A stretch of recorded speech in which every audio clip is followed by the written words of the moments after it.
most extraordinary and phenomenal people in the Bible. And that person is going to be Job. There is no greater example of beautiful ashes than the life of Job. And so we're going to be exploring his life today and the things that happened to him. And we're going to be talking about how God can take our pain and turn it into a thing of beauty. And so I'm not going to waste your time because your time is precious and so is mine. But we're going to get right into this about Job. Job was living in the city, in the land of Oz. And while there, we know because we're told that he was an upright and he was a blameless man. And, it can be sort of hard for all of us or any of us to say that we are upright and we're blameless.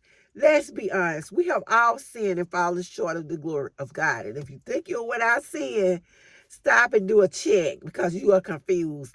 We have all done something. And I'm sure even Job had done something.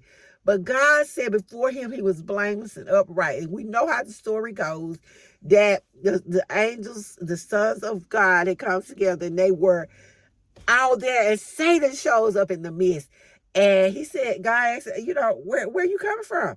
And he says, just going to and fro in earth, seeing whom I can devour.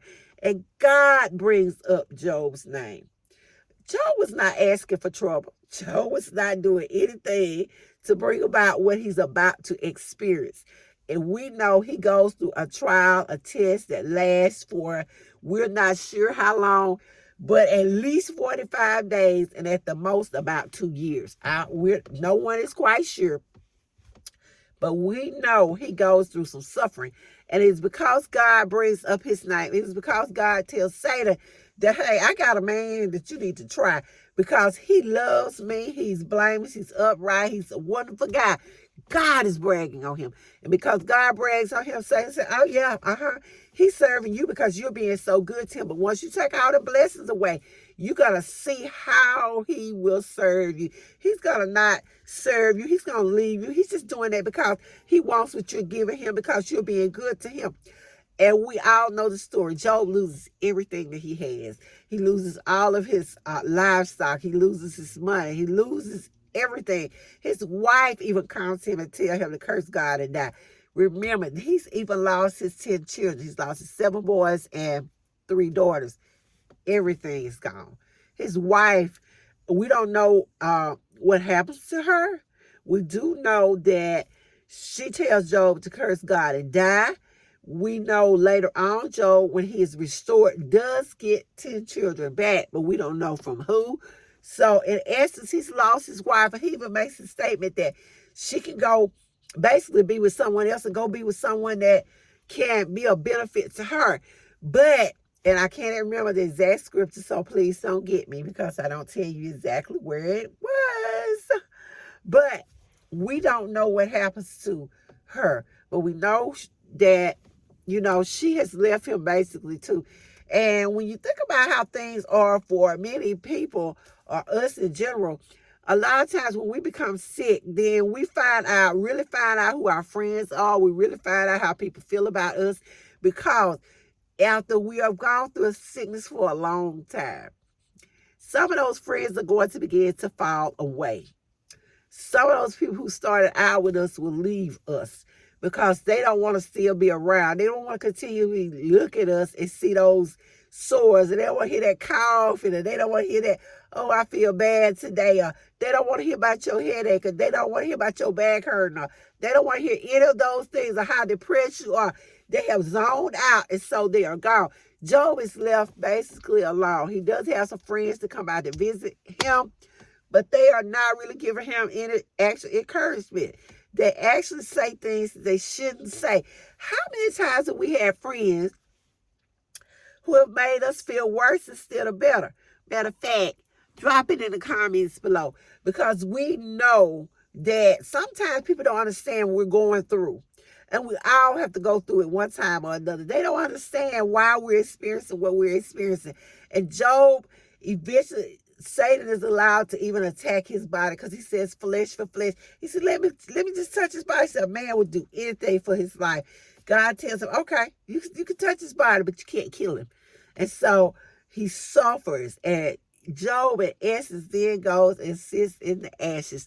And how perfect for what we're talking about. He goes and he sits among the ashes. And remember, our topic is beautiful ashes. And he basically is laminating all of his sorrows and his troubles. But at no time does he curse God. No time does he blame God. And what is phenomenal to me, I love one of my favorite scriptures from his book is in chapter 1, verse 21, when he said, the Lord giveth and the Lord taketh away. He said, blessed be the name of the Lord.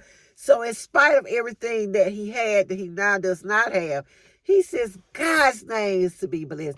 God did it. God gave it to me. God took it from me. I am still going to serve God. And so how many of us can say the same thing?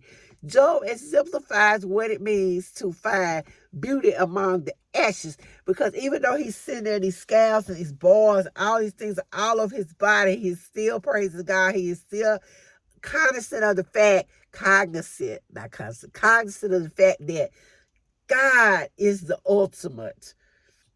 He's the ultimate. He is the creator. And so, it's like, how dare I say something against God when God made me? God formed me in my mother's womb. Before I was formed in the belly, he knew me. God knows us from the beginning. He knows our ends, our eyes. He knows our beginning from the end. So he makes the statement that, no, I'm not going to curse God. I'm not. And he holds fast to his faith. He holds fast to his belief. And we know because of his faithfulness, God does reward him. He is restored. He is restored. His children are restored. His finances are restored. His health is restored. And so we know that he receives beauty for his ashes. There was a purpose in his pain. So as we look at his life, as we look at the example, and sometimes we may ask ourselves, how could I go through that? Or maybe we might even question, say, God, why did you allow that to happen to him? Or even with our own self, and we're wondering why we're going through the things that we're going through. We can rest assured that God sees, God knows, and he has a plan and a purpose for all things. And so we are not to get discouraged. We are not to be frustrated and just give up and get angry with God. And don't get me wrong, I do understand. And there are times when we get angry. There are times when we get frustrated. We're human. It's normal to feel that way. But we have to remember that God is the ultimate creator. He knows, he sees, he is going to answer. Just like when Daniel prayed and asked God to send an answer, and it was 21 days later.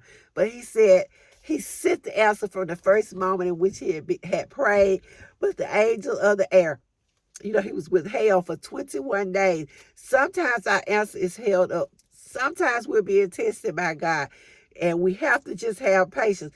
But we're not going to get off on to all of those, but what we are going to talk about is how God gives us beauty in place of those ashes, in place of that pain, in place of that sorrow, that we have the right to beauty. We have the right to a wonderful life, a wonderful way of living.